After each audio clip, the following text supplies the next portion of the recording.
A short runway and intersecting flight paths with precariously close altitude requirements may have played a role in Wednesday night's deadly collision of an American Airlines plane and a U.S. Army Black Hawk helicopter near Ronald Reagan National Airport, experts told the Post. Officials have not yet provided any causal information behind the crash, the deadliest aviation disaster in the U.S. in more than 2 decades.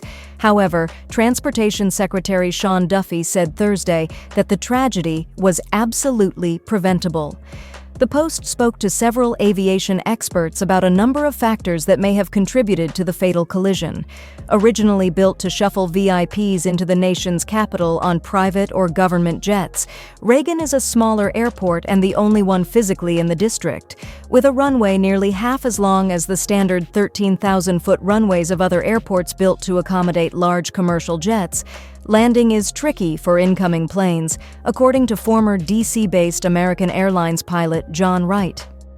The first few times you fly there, you usually are with a fellow pilot who's really experienced. He's kind of talking through it, too, Wright told the Post.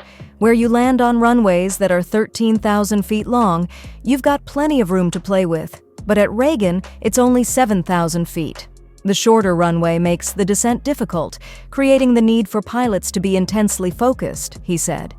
Air traffic controller audio captured operators warning the military helicopter that it was getting close to American Airlines Flight 5342 and directing it to pass behind the passenger plane, which would have had the right of way for the trickier landing.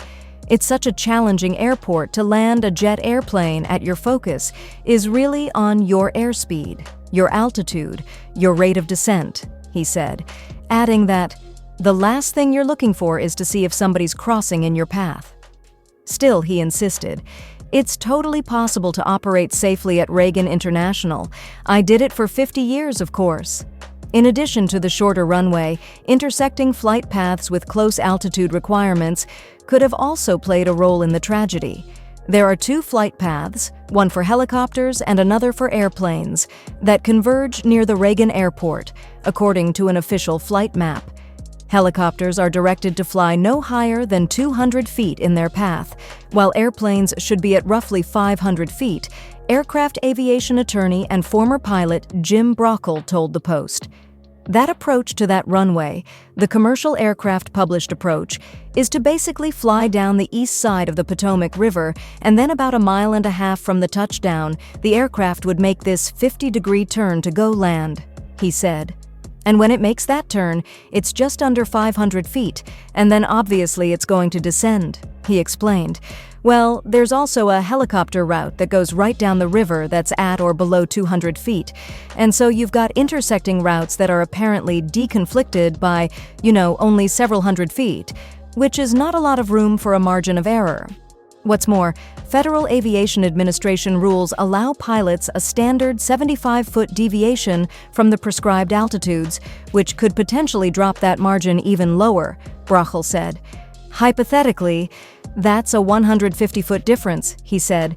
If there's only initially going to be about a 200-foot separation, that gets the airplane and helicopter within 50 feet of each other. Wright said the helicopter should not have been crossing the flight path at any altitude at that time, regardlessly